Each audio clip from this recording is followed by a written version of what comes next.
brought to you by Palvi Agrico. आता शेतीसाठी जे काही लागणार ते घरपोच मिळणार, तेही मोबाईलच्या एका क्लिकवर। अनगर नगरपंचायतीच्या निवडणुकीत मोठा गोंधळ झाल्याचं आपण सगळ्यांनीच बघितलं। मात्र या सगळ्या गोंधळात चर्चेत राहिलं ते बाळराजे राजन पाटलांनी अजित पवारांना दिलेलं चॅलेंज।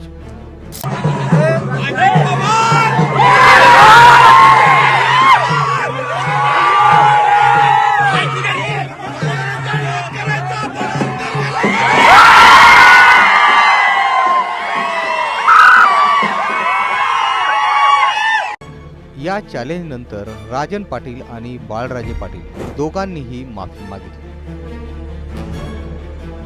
मात्र यावर अजित पवार नेमकं काय बोलतायत याकडे सगळ्यांचंच लक्ष लागून होतं। आता अजितदादा सोलापूरमध्ये गेले आणि यावर बोलले नाहीत असं होणार नाही, आणि या कार्यक्रमात अजितदादांनी या प्रकरणावर नाव न घेता भाष्य केलं। अजितदादांनी काय म्हटलंय ते ऐका। मित्रांनो, मागाशी साहित्य प्रत्येकाचा काळ असतो। याही जिल्ह्यामध्ये काही काही विषय मोठ्या प्रमाणावर वेगवेगळ्या गोष्टी चालल्यात। इथं आमचे भगिनी उज्ज्वला तिथे बसलेले आहेत, त्यांच्यावर कशा प्रकारचा प्रसंग आला तुम्ही बघितला। लोकशाही आहे, उद्याच्या अजित पवार बारावरती उभा असेल आणि तुमच्यापैकी कोणाला तिथं उभं राहायचं असेल, उभं राहता येतं। दमदाटी नाही बाबत झालं। घटना, कायदा आणि संविधान हे सगळ्यांच्या करता साधतात, त्याच्यामध्ये उजवं डावं करून त्या ठिकाणी चालत नाही। हे आपण सगळ्यांनी लक्षामध्ये घेतलं पाहिजे। उभं करायला अक्कल लागते, डोकं लागते। संस्था मातीत घालायला अक्कल लागत नाही।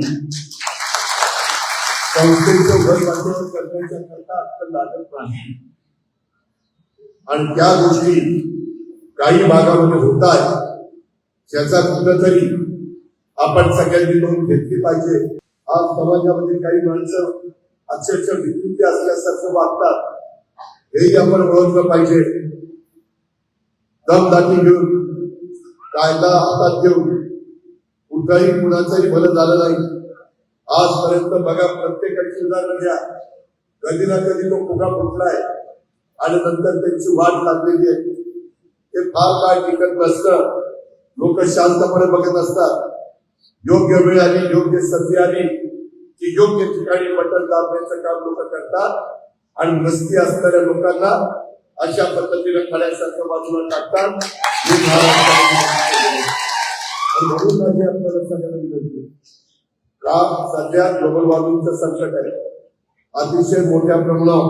आत्ताच बघितलं, एका ठिकाणी ज्वालामुखी मोठा झाला, धुराचे लोट काही किलोमीटर, तिथली विमानं बंद केली, तिथलं वातावरण बदललंय, तिथल्या लोकांना श्वासोश्वास घेता येत नाही। बाबांनो, आपल्या शिवशाहू फुले आंबेडकरांनी, या महापुरुषांनी, या महाविभूतींनी जे काही आपल्याला एक चांगल्या पद्धतीनं एक विचार मांडलेला आहे, तो विचार अजिबात सोडता कामा नये।